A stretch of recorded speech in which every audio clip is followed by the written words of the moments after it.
Selamat datang teman-teman. Video ini dibuat untuk menanggapi film dokumenter berjudul Ice Cold Murder Coffee and Jessica Wongso yang diupload di Netflix pada Oktober 2023. Pada video ini saya ingin share tentang manuskrip yang diterbitkan di jurnal ilmiah 3 tahun yang lalu. Manuskrip itu diberi judul Rekonstruksi dengan Metode Perhitungan Balik pada Sidang Jessica Kumala Wongso. Bagi teman-teman yang tertarik, silakan download manuskrip itu secara gratis dari link di description, atau silakan ikuti video ini sampai selesai.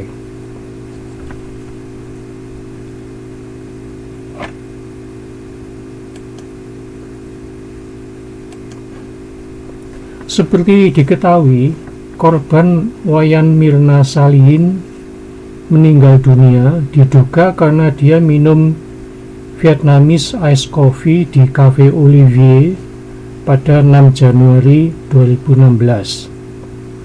Polisi menemukan Vietnamese Ice Coffee mengandung racun natrium cyanida.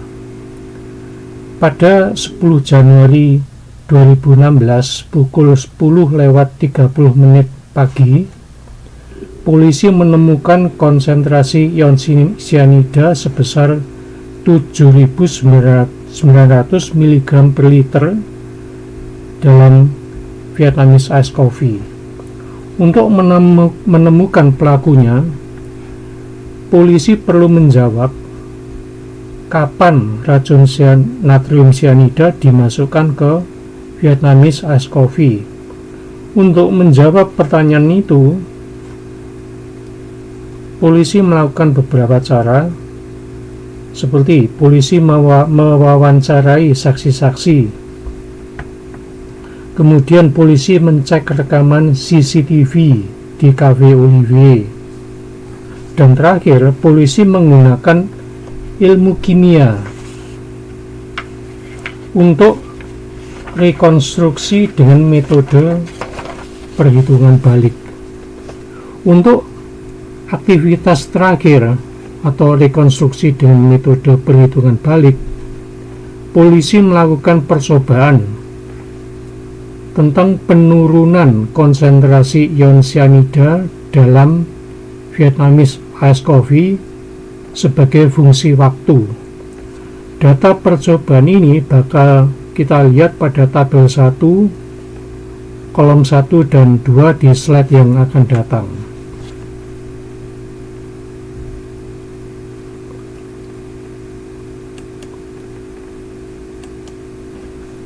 Polisi juga mengundang 2 ahli kimia untuk keperluan rekonstruksi dengan metode perhitungan balik. Ahli pertama adalah Nur Samran Subandi. Ahli kedua adalah Imade Agus Gelgel Wirasuta. Pada video ini, izinkan saya menyebut penulis manuskrip tahun 2020 itu, yaitu Paul Salim, sebagai ahli ketiga.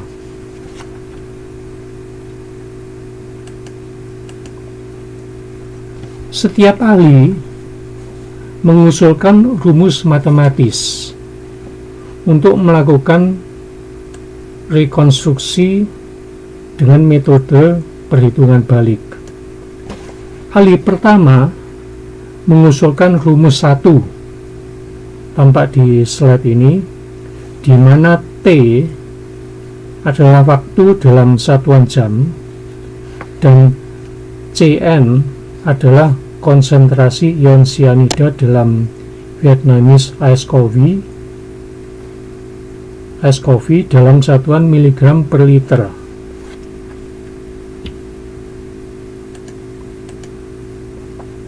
Ahli kedua mengusulkan 2 buah rumus, yaitu rumus 2 dan rumus 3 tampak di slide ini. T dan Cn pada rumus-rumus ini sama dengan T dan Cn pada rumus dari ahli pertama.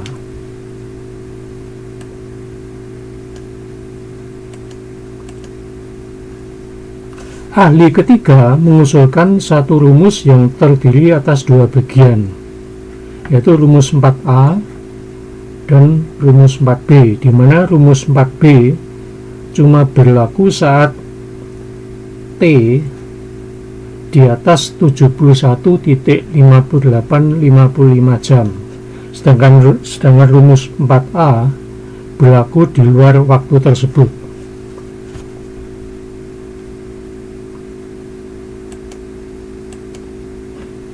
Setiap rumus matematis mempunyai kualitas. Ada yang berkualitas baik, ada yang berkualitas jelek.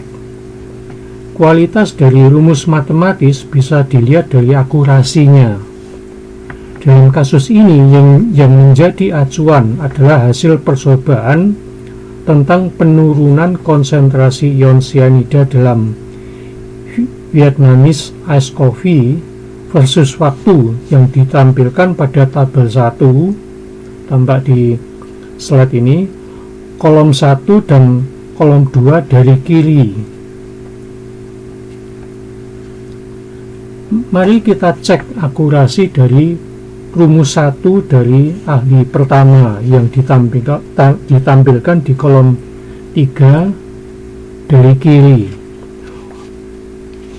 Ambil contoh, untuk T sama dengan 0 jam,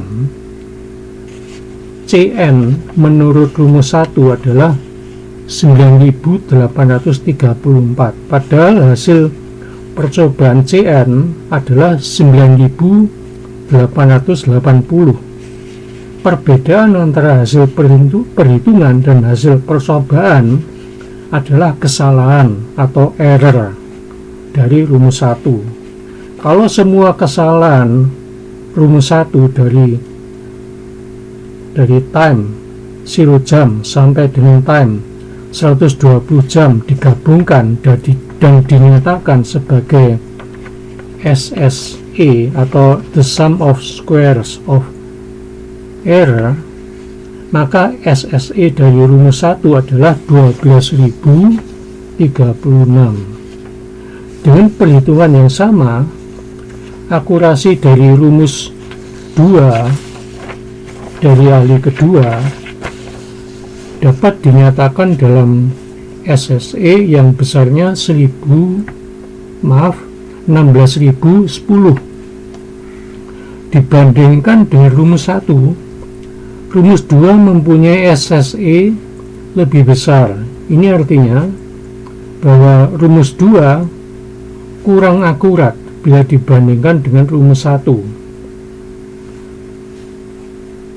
Dengan perhitungan yang masih sama, akurasi dari rumus 3 dari ahli kedua dinyatakan sebagai SSE sebesar 24.448.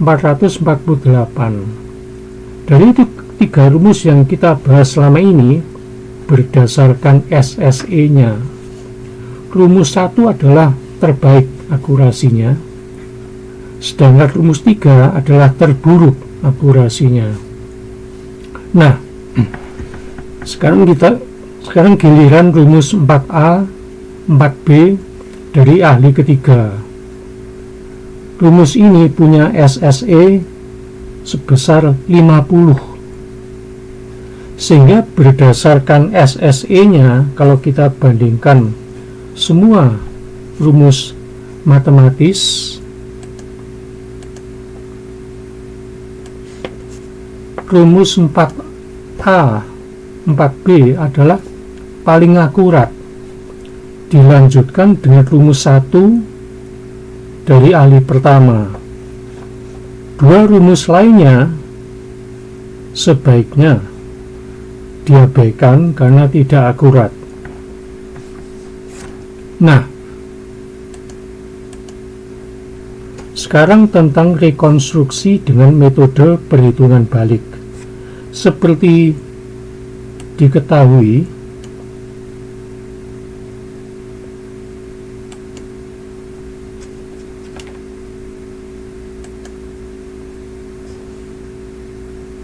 pada 10 Januari 2016 pukul 10:30 pagi, CN sama dengan 7.900. Ambil contoh rumus 1 dari ahli pertama. Masukkan CN sama dengan 7.900 ke dalam rumus 1.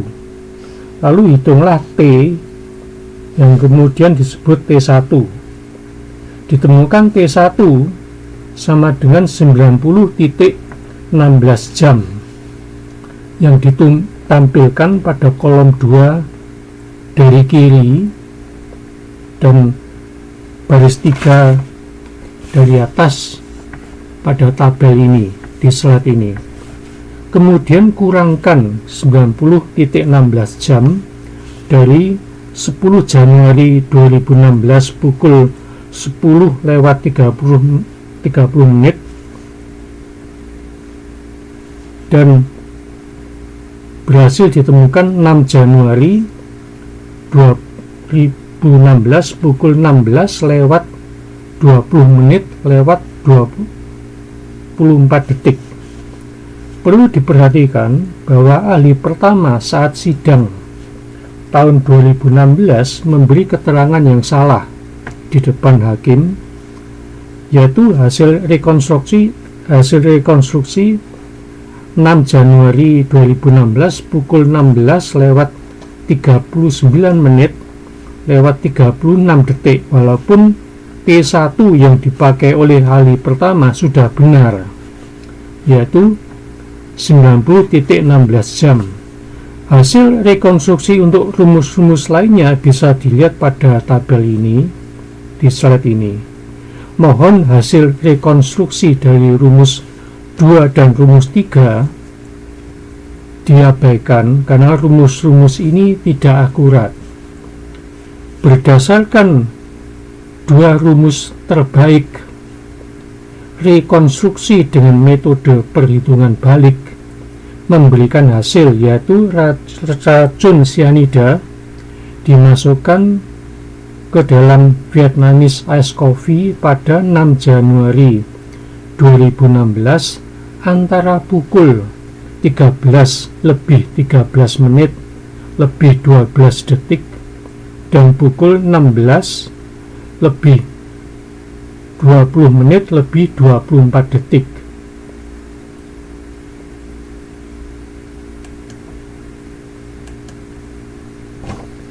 Dari fakta persidangan, Vietnamese Ice Coffee diantarkan ke Jessica Kumala Wongso di meja 54 Cafe Olivier pada 6 Januari 2016 pukul 16:24 menit lebih 17 detik.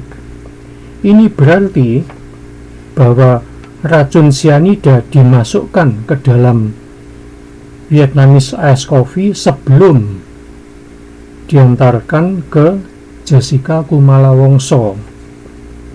Bisa disimpulkan bahwa Jessica Kumala Wongso tidak bersalah atas keberadaan racun cyanida di dalam Vietnamese Ice Coffee. Terima kasih atas kedatangan teman-teman di channel saya dan sampai jumpa di lain kesempatan.